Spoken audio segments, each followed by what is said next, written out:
बाझिन कहेला जमाना छठी माई है बाझिन कहेला जमाना दुख के पहाड़ टूटल सबका प्यार रूठल होई गइल हम तो बेगाना है दुख के पहाड़ टूटल सबका प्यार रूठल होई गइल हम तो बेगाना है छठी माई है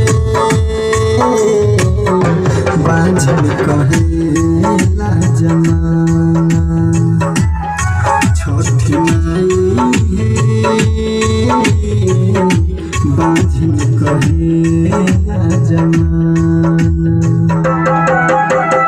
अंगिका रिकॉर्डिंग स्टूडियो मुजफ्फरपुर के बिहार।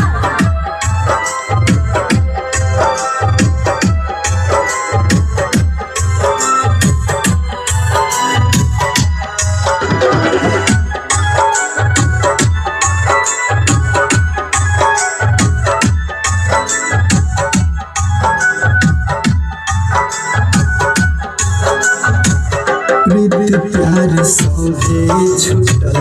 और परिवार है बाझिन कही के कैलस घर से बाहर है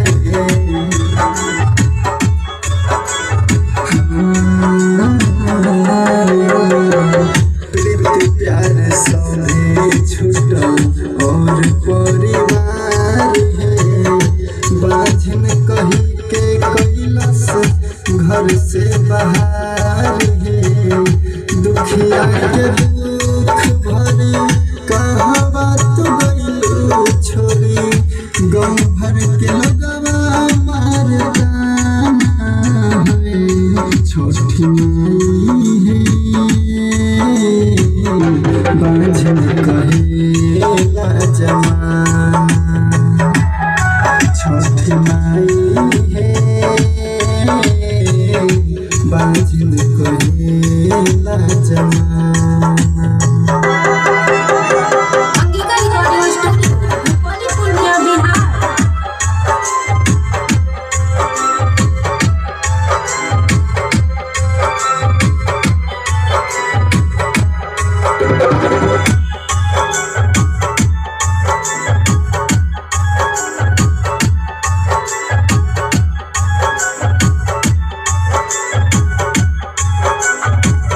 देव विश्वकर्मा संगे करिले गुहार है देखे ना राह पवन कर नैया पार है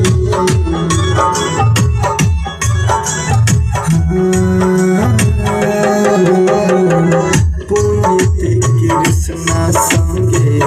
करिले गुहार है देखे ना राह पवन कर नैया पार है ललना से दूध भरी जिंदगी के रुख मोरे जिए के तबे भी कुछ बहाना है छठी माई है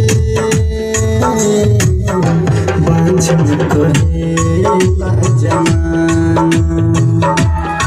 छठी माई है बाझिन कहेला जमाना दुख के पहाड़ टूटल सबका प्यार रूठल होई गइल हम तो बेगाना है दुख के पहाड़ टूटल सबका प्यार रूठल होई गइल हम तो बेगाना है छठी माई है बाझिन कहेला जमाना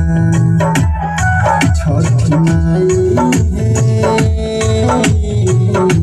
बाझिन कहेला जमाना।